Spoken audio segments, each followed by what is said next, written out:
Praise the Lord, ஹல்லேலூயா. சீயோன் வேதாகம ஆய்விற்கு அன்போடு கூட இயேசு கிறிஸ்துவின் நாமத்தில் உங்களை வரவேற்கிறேன். இன்றைய தினத்திலும் பரிசுத்த யோவான் எழுதின சுவிசேஷம் அதிகாரங்கள் 19 முதல் 21 அதிகாரங்களில் உள்ள வசனங்களை தியானிக்க சர்வவல்லமை தேவன் நமக்கு கிருபை செய்வாராக. 19வது அதிகாரத்திலே இயேசு கிறிஸ்துவானவர் சிலுவையில் அறையப்பட வேண்டும் என்று தீர்மானிக்கப்படுகிறதை குறித்து நாம் பார்க்கிறோம். கர்த்தருடைய பரிசுத்தத்துக்கு மகிமை உண்டாவதாக. நான் இவனிடத்தில் ஒரு குற்றமும் காணேன் என்று நீங்கள் அறியும்படிக்கு இதோ உங்களிடத்தில் இவனை வெளியே கொண்டு வருகிறேன் என்று சொல்லி பிலாத்து இயேசு கிறிஸ்துவை வெளியே கொண்டு வந்து முள்முடியும் சிவப்பங்கியும் தரித்தவராய் ஆண்டவர் தாமே அங்கே வெளியே வருகிறார். இதோ மனுஷன் என்று சொல்லி பிலாத்து அறிமுகப்படுத்துகிறார். அந்த அளவுக்கு அவருடைய தோற்றம் அந்தகேடு அடைந்திருந்தது. அவர்கள் முள்முடியினால் சூட்டி யூதாவை ராஜாவை என்று சொல்லி கோலினால் அடித்து அங்கே சிவப்பங்கியை தரித்து வெளியே கொண்டு வந்து நிறுத்தினார்கள். பிலாத்து எவ்வளவோ முயற்சி செய்தும் ஆண்டவரை சிலுவையில் அடையிலிருந்து காப்பாற்ற முடியவில்லை. கர்த்தருடைய பரிசுத்தத்துக்கு மகிமை உண்டாவதாக. சிலுவையில் உன்னை சிலுவையில் அடைய எனக்கு அதிகாரம் உண்டென்றும் உன்னை விடுதலை பண்ண எனக்கு அதிகாரம் உண்டென்றும் உனக்கு தெரியாதா என்று சொல்லி கேட்டபொழுது கிறிஸ்துவானவர் பிரதியுத்தரமாக, பரத்திலிருந்து உமக்கு கொடுக்கப்படாதிருந்தால் என்மேல் உமக்கு ஒரு அதிகாரமும் இராது. ஆனபடியினாலே என்னை உம்மிடத்தில் ஒப்பு கொடுத்தவனுக்கு அதிக பாவம் உண்டு என்று சொல்லி அங்கே ஆண்டவர் பதில் சொல்லுகிறதை குறித்து நாம் பார்க்கிறோம்.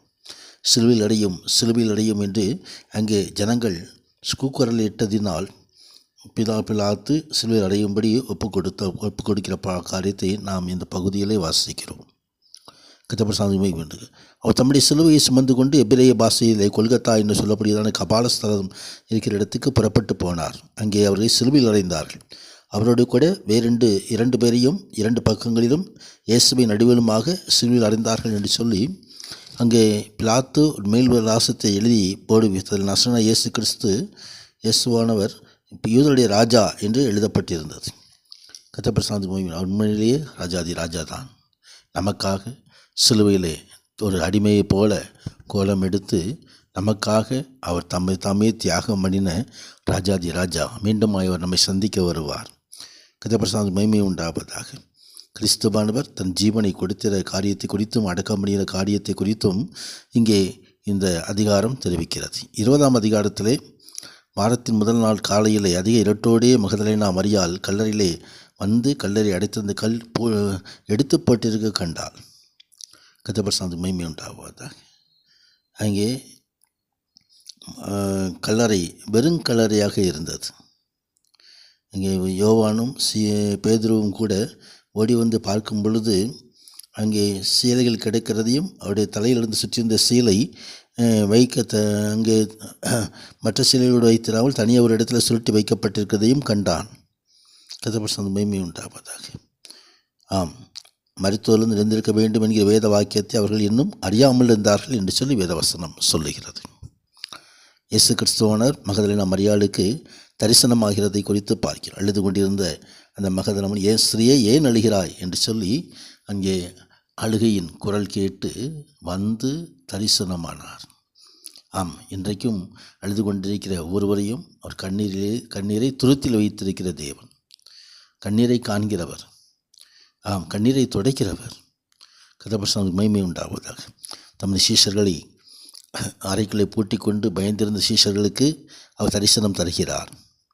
பரிசுத்தாய் பெற்றுக்கொள்ளுங்கள் என்று சொல்லி கிறிஸ்துவானவர் அங்கே குடியிருந்த சீஷர்கள் மத்தியிலே அங்கே பரிசுத்த ஆவியானவரை குறித்து எவளுடைய பாவங்களை மன்னிக்கிறீர்களோ அவர்களுக்கு மன்னிக்கப்படும், எவளுடைய பாவங்களை மன்னியாதிருக்கிறீர்களோ அவர்களுக்கு பாவங்கள் மன்னியாத எடுக்கப்படும் என்று சொல்லி அதிகாரத்தை பகிர்ந்தளிக்கிறதை குறித்து நாம் பார்க்கிறோம்.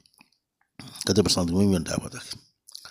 அங்கே பரிசுத்த தோமா அங்கே அவர் சீசர்களுடைய இயேசு கிறிஸ்து வரும்போது இல்லாவிட்டாலும் மீண்டும் 8 நாளைக்கு பிறகு வந்து அந்த சந்தேகத்தோடு இருந்த தோமாவுக்கு தன்னை வெளிப்படுத்துகிறதை நாம் இந்த பகுதியிலே பார்க்கிறோம். கர்த்தர் மகிமை உண்டு. 21ஆம் அதிகாரத்திலே இதோ சீமோன் பேதுருவும் திதிமொழினப்பட்ட தோமாவும் கலிநாட்டிலுள்ள நாத்தான்வேலும் செபத்தேயும் குமாரரும் அவருடைய வேறு 2 கூடியிருக்கும்போது நான் மீன் பிடிக்கப் போகிறேன்னு சொல்லும்போது எல்லாரும் மீன் பிடிக்கப் போனார்கள். ஆனால் ஒன்றும் கிடைக்கவில்லை. கிறிஸ்துவான் அவர்களை சந்தித்து வலை கிளியும்படியாக அங்கே மீன்களை பிடிக்கிறதை குறித்து நாம் பார்க்கிறோம். 153 பெரிய மீன்களை அங்கே இழுத்து கொண்டு வந்தார்கள். கதாபிரசாந்தத்துக்கு மகிமை உண்டாவதாக.